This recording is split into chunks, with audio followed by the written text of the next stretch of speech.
When I think of Rabbi Loschak, I smile. There was nothing that he wouldn't do for anybody. He was an extraordinary teacher and he made it fun. My first impression was just, this is a precious human being. He was full of wonder and always full of love.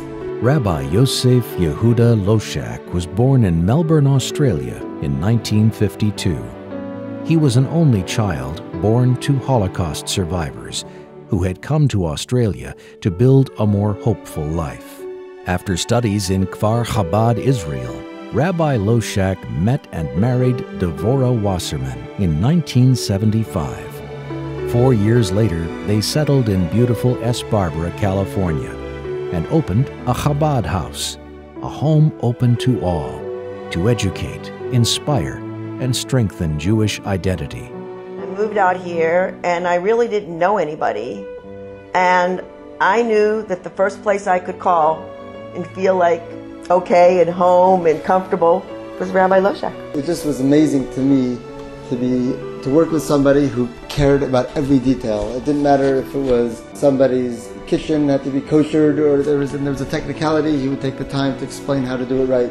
If people needed a place to stay, my father and my parents together always felt that an open home, an open heart, a lot of goodness to our family and to our household. He was very, very open, and that drew me in immediately because I recognized that this was both a rabbi and a human being, a person who understood the complexities of life, the realities of life.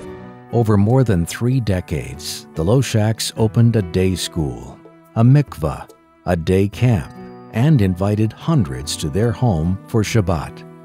The Loschaks developed dozens of innovative educational programs. The East Barbara community quickly discovered their rabbi loved to study and loved to teach.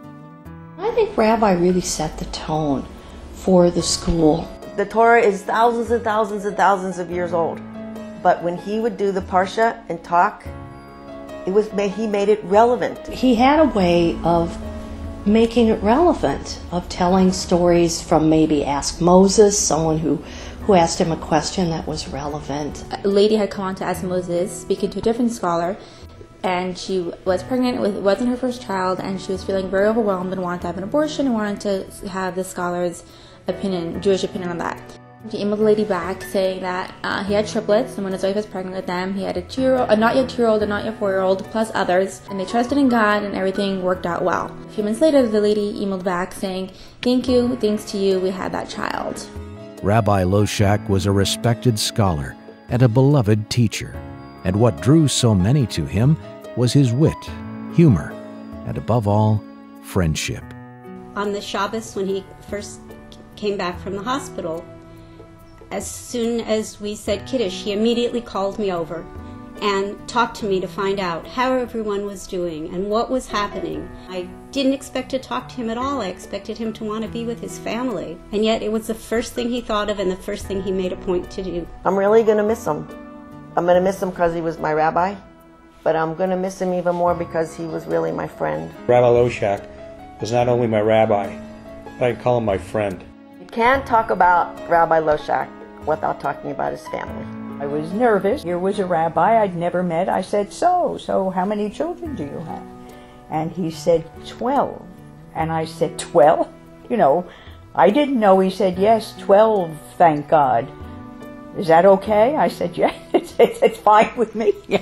I had the great privilege of working for my father-in-law, Rabbi Loschak, for 8 years. We always had a wide variety of people at our house at all hours of the day and night, and every single person that came to Chabad, my father was able to relate to them. Didn't matter what their profession was, what they were interested in, he was able to speak to them on their level. My niece was going to be living here in Santa Barbara, and I had called another preschool and said, can my niece go there? The other preschool said no, and I called Rabbi Loschak, and Rabbi Loschak said, absolutely, when will she be starting? And as a result of him saying yes, my sister became Bal Shuva, my niece became Bal Shuva, and my entire family became more connected to Chabad based on that one yes from Rabbi Loschak.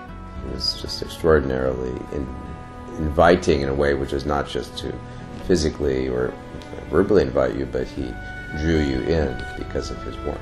Rabbi Loschak was a scholar, a teacher, a rabbi, and a friend.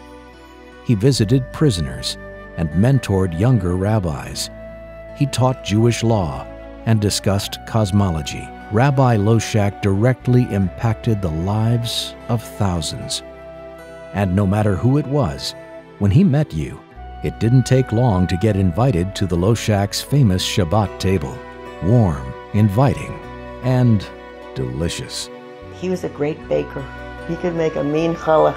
I don't think I'll ever be able to look at a hot pepper without thinking of him. Every single guest that we had at our table, he always found a way to relate to them. He was truly interested in what I was doing, and just as I was truly interested in what he was doing. After battling a debilitating illness, on the third day of Tammuz, Rabbi Yosef Loschak passed away at the age of 62. When my husband had a stroke, I remember asking him why. Why? My husband's such a good man. Why did he have this stroke? And then, when he died, Rabbi Loschak said, Barbara, why is not a question to ask. You can't ask why because even if you knew, it wouldn't change anything. So the question you need to ask is, what now? What do I do now? I was probably around my bar mitzvah. He finally, after years, was able to secure a property to really put our roots here as SB and start a Chabad house. Of course, as things started to grow more and more, he always had this vision and this idea that we need to go to the next step and to the next level and make even a larger space for more of the needs of this community. I hope that Hashem gives us the inspiration to be able to do the right thing and to keep the Chabad house running the way He would like to, and that everybody continues to feel warm and welcome and appreciated. Our hope and our pledge is that we will do just that. We will move forward, we will focus on the future, and make this place where we live a much, much better place for all the Jews that live here. I truly miss him and will always miss him. That will always be a part of my life. He always wanted to say yes. He always wanted to help every person, young and old, have a positive Jewish experience. We left an extraordinary legacy, and I think that's important. He found a connection between everything in Hashem. But after he did that, he brought it to everybody else too. And I will do whatever I can to make my life somewhat more meaningful, because I know that's what he would have wanted me to do.